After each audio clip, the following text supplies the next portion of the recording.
10 cold case confessions that will shock you. Welcome to Creepshow, where shadows guard the secrets of the past and long-buried truths claw their way back to the light. Each episode, we dive into the heart of unsolved mysteries and true crime, exploring stories that refuse to rest, ghostly, lingering questions, restless spirits, and cases left to freeze in time. For some, the weight of these secrets becomes too much to bear, and they come forward years later to confess. But the motives behind these confessions are often twisted: remorse, fear, or simply self-preservation. And sometimes, the truth surfaces only when others speak up first. Join us as we recount these stories that unravel decades later, each more disturbing than the last. Number 10. Haunted by Homicide.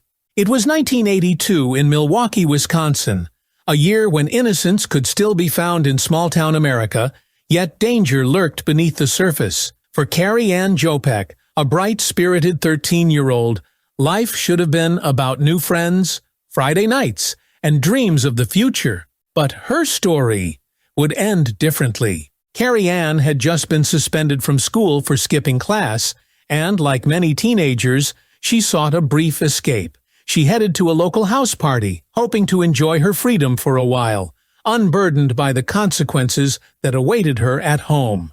The atmosphere was charged with teenage energy, music, and whispered secrets. It was there that she crossed paths with Jose Ferreira, a 17-year-old who was, in many ways, just another face in the crowd. Yet that night, he would become something far more sinister in her story. According to Ferreira's later confession, the two shared marijuana, a simple act of teenage rebellion that would soon turn tragic. Ferreira wanted more. He suggested they go down to the basement, away from prying eyes.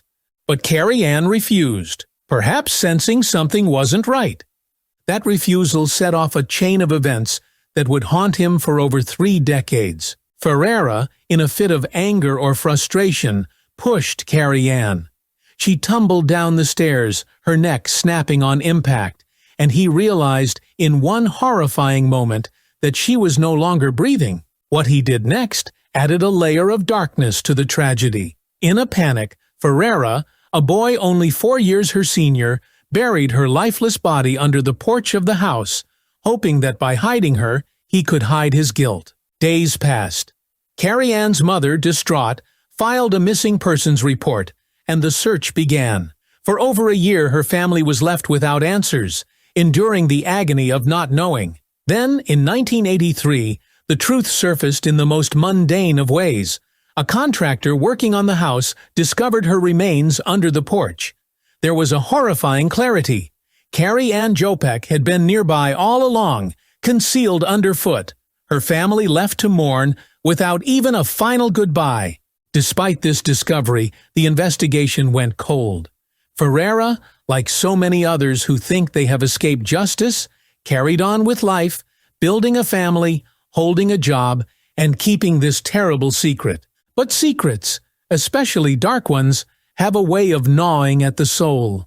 For Ferreira, the weight became unbearable. 33 years later, in October of 2015, he could no longer hide from what he'd done. He dialed a crisis hotline, then spoke with a reporter from WISN 12 News in Milwaukee.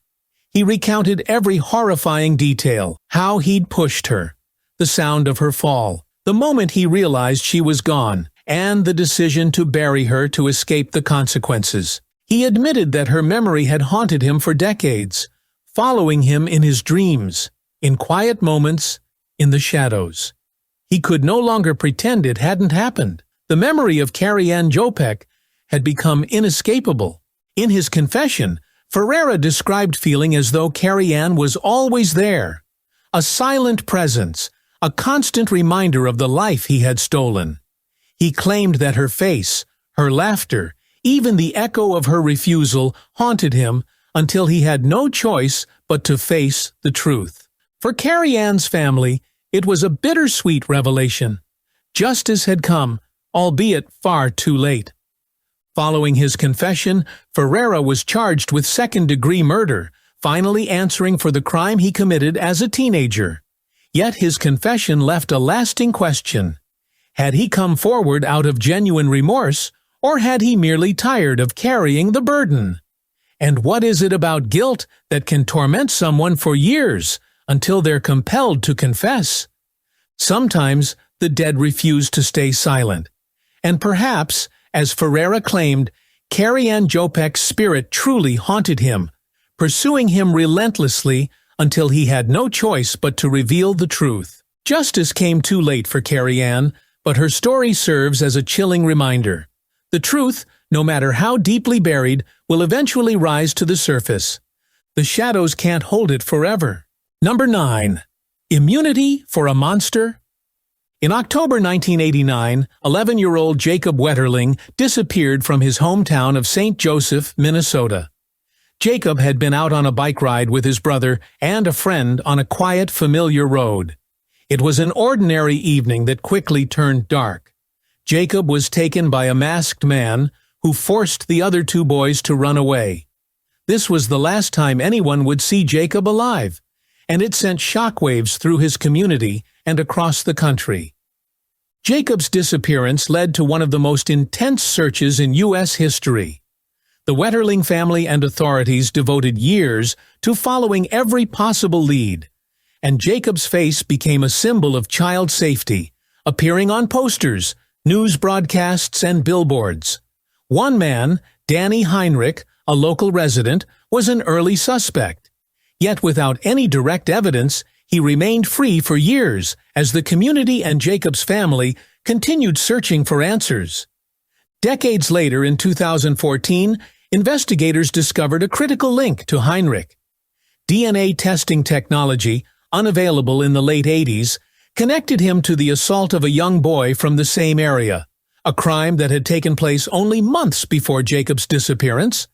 The DNA match confirmed that Heinrich was a danger to the community, but due to legal limits on prosecution, known as the Statute of Limitations, Heinrich could not be charged for this earlier assault. However, while searching Heinrich's home, authorities uncovered a collection of illegal material. He was then charged with possession of this material, and as part of a plea deal, Heinrich finally revealed what happened to Jacob. In 2016, Heinrich admitted to Jacob's abduction. He led investigators to a remote field where he had buried Jacob's remains, ending years of questions and providing a heartbreaking answer to the Wetterling family. Yet under the terms of his plea deal, Heinrich received immunity from prosecution for Jacob's murder. Though he faced justice for other charges, he could not be tried for taking Jacob's life. Jacob Wetterling's story remains one of lost innocence, delayed justice, and the powerful impact of a family's search for answers. Tonight, we remember him and the lesson his story leaves behind, that sometimes even the hardest truths find their way into the light, though often at a devastating cost. Number 8. Child Witness. In July of 1970, a brutal crime shattered the quiet town of Price, Utah. Loretta Jones, a young mother, was found murdered in her own home, raped, stabbed 16 times, and strangled. The violence was unimaginable, a shock that left the community reeling. But perhaps the most haunting detail was that her daughter, 4-year-old Heidi, had been the sole witness. As the attack unfolded, Heidi hid behind a door, terrified and silent, peering through a keyhole as her mother's life was taken. Too young to understand, too small to intervene, she watched helplessly, left with memories that would follow her for decades. When police arrived, they faced a brutal crime scene, but little evidence to solve it. Desperate for answers, they brought in multiple suspects. Yet, with no physical evidence to tie anyone to the murder and only the shattered memories of a young child, no charges stuck. The case went cold, slipping into the shadows, leaving Heidi with questions and a life marked by loss. 40 years passed. Heidi grew up, forever haunted by that night, without closure, without justice. Then, in an unexpected turn, Utah detective David Brewer crossed paths with her, hearing her story firsthand. Her quiet determination to find the truth moved him, and he decided to reopen the case. It wasn't easy. Dusty files, fading news clippings, and long-forgotten police reports were all that remained. But Brewer was relentless. Following one lead after another, Brewer traced a thread to Thomas Edward Egley, a man with a troubled past. His search led him to Egley's former girlfriend, who shared details that only someone close to the killer would know. She urged Brewer to pursue DNA testing on evidence preserved from the original crime scene. It was a long shot, but it gave Heidi hope. Before the DNA results could even return, Egley confessed. He admitted to taking Loretta's life that night in 1970. In October, at 70 years old, Egley pleaded guilty to her murder. Due to the laws of the time, he was sentenced to 10 years to life. For Heidi, it was the long-awaited answer she needed, and for Detective Brewer, a victory that came decades late, but at the perfect time. Finally, Heidi had justice for her mother, and closure for a nightmare that had haunted her since childhood. The truth, even after 40 years, had emerged from the darkness. Number 7. Undercover confession. In April, New Zealand authorities apprehended Kamal Reddy, charging him with a crime that had haunted a family for years. The story was a tragic one, steeped in betrayal and heartbreak. It began with the mysterious disappearance of Reddy's partner, Pakiza Yusuf, and her 3-year-old daughter, Jawahiriya Kaleem. In 2013, after years without contact, Yusuf's mother filed a missing persons report, revealing that she hadn't heard from her daughter or granddaughter in over 6 years. Though their relationship was strained, Yusuf's mother was determined to find them. Pakiza had left an arranged marriage to be with Reddy, a decision that had caused tension within her family. Yet, there was no denying the troubling silence from her daughter. New Zealand authorities launched an investigation, though few leads emerged. Yusuf's background revealed a life filled with hardship, leaving her marriage only to experience abuse with Reddy. Yet no one could say for sure what had happened, until an undercover police operation finally uncovered the truth. In an operation known as the Mr. Big technique, undercover officers gained Reddy's trust, posing as members of a criminal organization. Gradually, they convinced him to reveal his secrets, hoping he would confide in them about his past. And it worked. Reddy confessed to everything. He detailed how he had strangled Yusuf with an electrical cord, claiming she had been telling stories about him, and he smothered Jawahiriya soon after. It was a chilling admission, a moment of betrayal that no one could have imagined. As he continued, he revealed the location where he had hidden their bodies, leading undercover officers to a shallow grave beneath the Takapuna landing bridge on Auckland's North Shore. Though the remains were uncovered, the years had eroded much of the forensic evidence. Authorities could not determine an exact cause of death, making Reddy's confession the single most critical piece of evidence tying him to the crime. In the end, Reddy's own words condemned him, painting a horrifying picture of a crime born of jealousy and rage. His actions tore apart lives and left a family mourning the loss of a daughter and granddaughter. For Yusuf's family, the confession brought answers, if not comfort. It was the tragic conclusion to years of uncertainty, finally bringing to light a hidden horror. This undercover confession closed a long cold case, a reminder of how truth, no matter how carefully concealed, eventually finds its way to the surface. Number 6. Guilt-racked right. In August of 1994, in the small town of Kelso, Washington, a brutal and mysterious murder shocked the community. Robert Bushy, a 49-year-old man known for keeping to himself, was found dead in his trailer. The scene was a nightmare. Bushy had been bludgeoned in the head with a hammer and stabbed 53 times. The viciousness of the crime suggested rage, desperation, or perhaps a chaotic mind. Despite the severity of the crime, police found few leads. Neighbors described Bushy as a quiet man, with little family and few visitors, leaving investigators at a loss.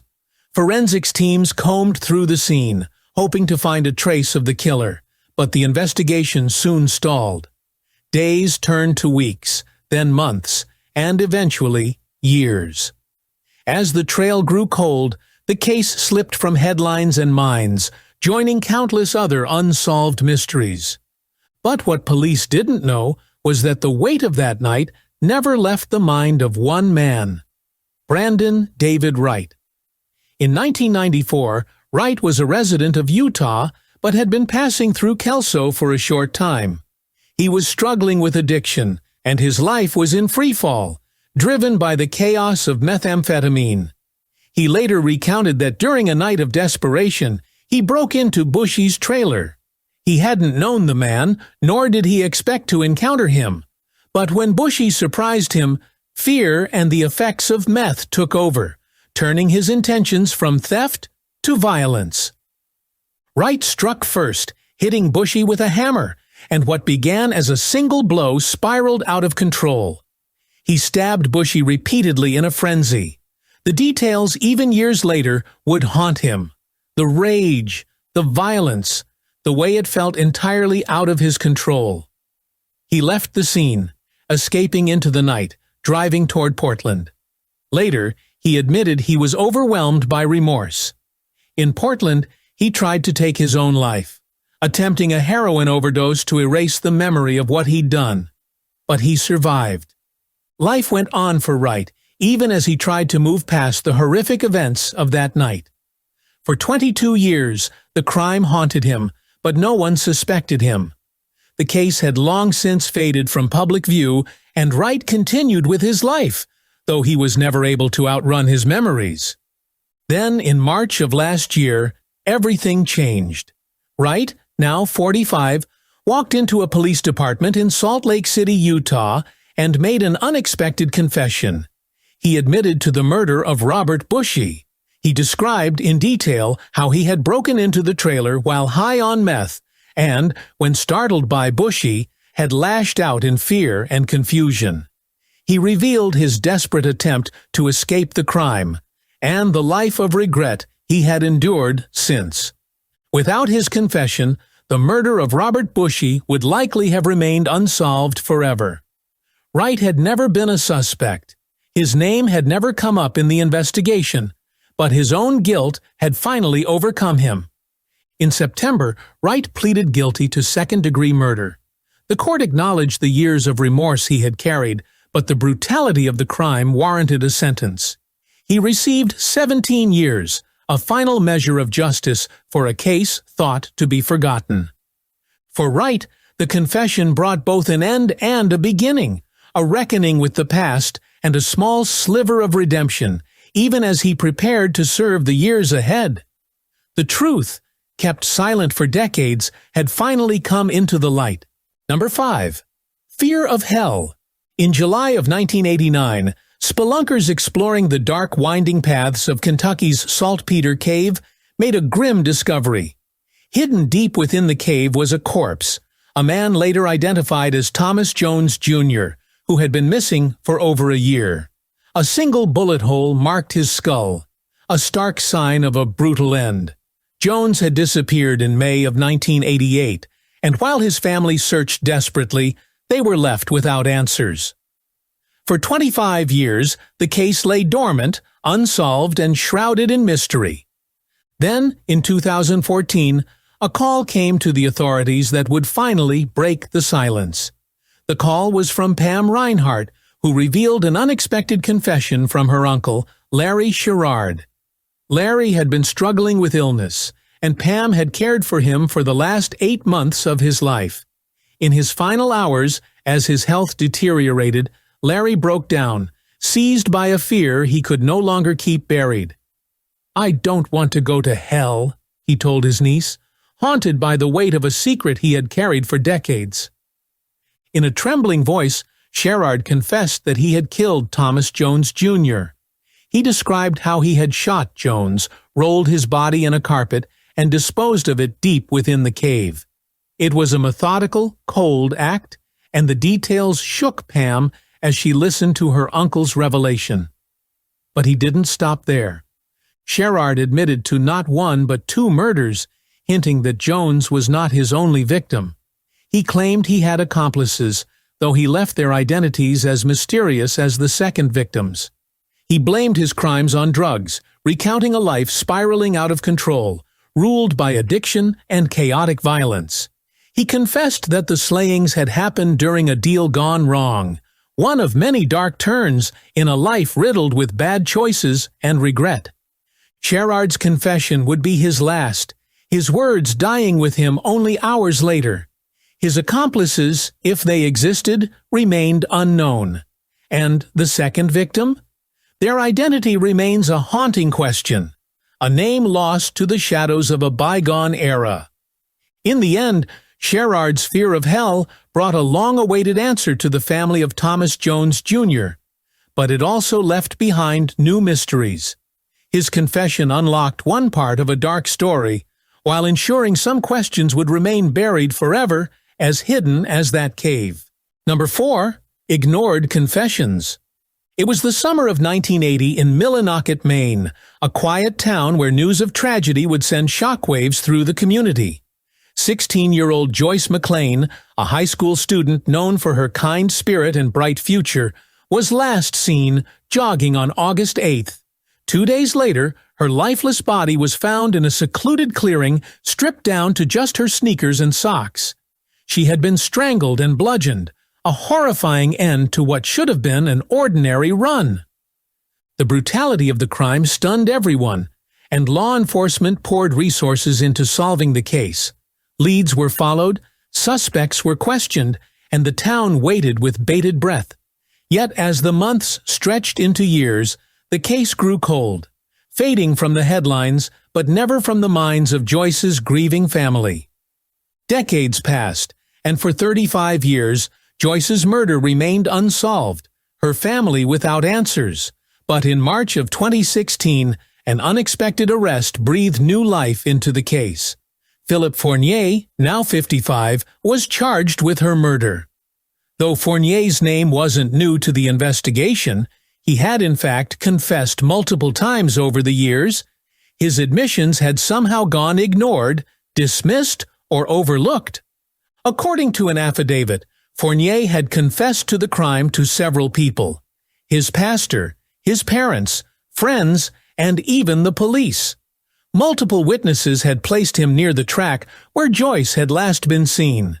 Yet despite this, and despite being questioned 27 times over the years, he was never officially charged. In 1981, just a year after the murder, Fournier told investigators that he had killed Joyce, claiming he had used a telephone insulator to strike her.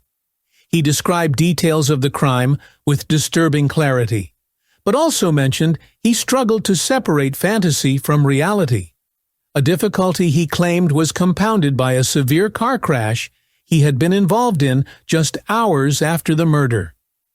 The crash left him with head trauma, further clouding his story.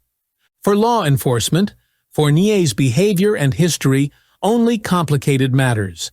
He had a troubling past, with previous convictions for burglary, theft, and possession of child pornography. Yet for reasons that remain unclear, his repeated confessions were dismissed, and the case continued unsolved for decades. Finally, with renewed interest in the case, investigators revisited Fournier's confessions. They examined witness statements and evidence, piecing together a case that had eluded them for so long. In 2016, Fournier was charged with Joyce McLean's murder, bringing a long-awaited moment of closure to her family. The arrest was a sobering reminder of how justice can be delayed, sometimes buried under bureaucracy, uncertainty, or missed opportunities. For Joyce's family, the news was bittersweet, a resolution after years of unanswered questions, but a reminder of all the years they had waited. In the end, Fournier's ignored confessions became the key to solving the mystery, finally bringing justice for Joyce McLean, whose memory had lingered over Millinocket for more than 3 decades. Number 3. The coldest case. It was December 1957 in Sycamore, Illinois, a time when children still played unsupervised in the snow, laughing and making memories on their own quiet streets. 7-year-old Maria Ridolf was no exception. That evening she was outside with her friend, skipping around in the snowy streets. As the two played, a stranger approached. He introduced himself as Johnny, a friendly young man who offered Maria a piggyback ride. Her friend, nervous, ran home to grab a pair of mittens, leaving Maria with the stranger. When she returned, both Maria and Johnny had disappeared. The town quickly plunged into panic. A frantic search for Maria ensued, lasting through the winter months. In April, Maria's small body was finally found in a field, 120 miles away. She had been stabbed and strangled with wire. Investigators combed through over 100 potential suspects, but no charges were made, and the case eventually went cold, haunting the town for decades. More than 50 years later, in 2012, a shocking revelation surfaced. Jack McCullough, a 73-year-old former police officer, was accused of the crime. McCullough, who was just 17 at the time of Maria's disappearance, had been one of the early suspects. But back in 1957, his mother had provided him with an airtight alibi, insisting he was in Rockford, Illinois, 40 miles away, at the time Maria vanished. Her testimony, along with McCullough's own denial, was enough to clear him of suspicion. But decades later, McCullough's mother confessed to a startling secret on her deathbed. She had lied about her son's whereabouts that night. Armed with this new information, authorities reopened the case, piecing together evidence that led them to arrest McCullough. Witnesses remembered seeing him near Sycamore, and circumstantial evidence seemed to align with his involvement. In 2012, Jack McCullough was convicted of Maria Ridolf's murder and sentenced to life in prison, bringing a long-awaited sense of closure to Maria's family. However, this relief was short-lived. After McCullough's conviction, new evidence came to light, suggesting his innocence. Judge William Brady reviewed the case and found clear and convincing evidence that McCullough had been wrongly convicted. The alibi, once believed to be fabricated, seemed to hold up under modern scrutiny. In a stunning reversal, McCullough was released from prison, his conviction vacated. Maria Ridolf's case remains one of the oldest cold cases to reach a conviction and then an exoneration, a haunting reminder of the complexity and challenges in solving crimes that linger for decades. For Maria's family, the reversal left painful questions unanswered and a lingering sense of injustice. Sometimes, even the coldest cases resist the warmth of justice, remaining locked in a chilling limbo that time alone cannot thaw. Number 2. Gangster's Deathbed Confession. In 2011, an Australian gangster known as Billy the Mouse McCulkin lay on his deathbed, haunted by a dark secret he could no longer keep to himself. The secret was a confession to a crime that had haunted Queensland for nearly 4 decades. The disappearance and murder of his estranged wife, Barbara McCulkin, and their 2 young daughters, Vicky Marie, aged 13, and Barbara Leanne, aged 11. The story began on January 6, 1974, when Barbara McCulkin and her daughters vanished from their Brisbane home. The police initially suspected Billy, Barbara's estranged husband, due to the volatile history between them. But with little concrete evidence and no witnesses, he was cleared, and the case grew cold. However, Billy's confession in 2011 changed everything. He admitted to being involved in the murder of his family, but he wasn't alone. Based on his confession, authorities arrested Vincent O'Dempsey, 76, and Gary Shorty Dubois, 68, 2 men with reputations as hardened criminals. Both men had a deep history with Billy. Together, they were believed to be members of the infamous Clockwork Orange Gang, a feared criminal group with connections to organized crime and a violent past. As prosecutors pieced together the details, they revealed that the motive for the murders stemmed from secrets Barbara had threatened to expose. The gang believed she knew too much about their role in a firebombing that had rocked Brisbane nearly a year before her disappearance. On February 25, 1973, a firebomb tore through the Torino nightclub, an attack that bore the hallmarks of gang retribution. And just weeks later, the Whiskey All Go Go nightclub was also firebombed in an incident that left 15 people dead, sending shockwaves through Australia. Rumors circulated that the Clockwork Orange gang might have been behind these attacks. And as prosecutors would argue, Barbara McCulkin held information that could potentially tie them to these deadly events. With a failed marriage and a man he suspected to be a scorned wife, Billy allegedly saw his former family as a liability. Prosecutors allege that Barbara's threats to reveal what she knew of his gang ties and the firebombing incidents prompted Billy and his accomplices to silence her permanently. It took nearly 40 years, but Barbara McCulkin and her daughters finally had their story told in court. Billy McCulkin's deathbed confession and the subsequent arrests brought long-awaited answers to the families involved, exposing a tale of betrayal, fear, and a desperation to cover up secrets that others had tried to bury forever. In the end, the confession of Billy the Mouse McCulkin cast a light on one of Australia's most haunting unsolved mysteries, a story of loyalty betrayed and lives taken to protect secrets too dangerous to share. Number 1. Investigators' Godsend. In April 2002, a gruesome scene awaited Florida police at the apartment of Richard Busey, a 69-year-old retiree who had been found bludgeoned to death. His body bore signs of a violent struggle. A vase had been used as a weapon, and evidence of strangulation left investigators shocked at the brutality of the crime. With few leads, the case quickly went cold, leaving Busey's family and community in agonizing uncertainty. For 14 years, the mystery of Richard Busey's murder remained unsolved. But in September 2016, an unexpected confession breathed life into the case. In Des Moines, Iowa, Joshua Odom, a 38-year-old man struggling with homelessness, walked into a police station and turned himself in. Odom claimed he was acting on divine instruction, saying that God had told him to come forward and confess. Odom's story was both tragic and disturbing.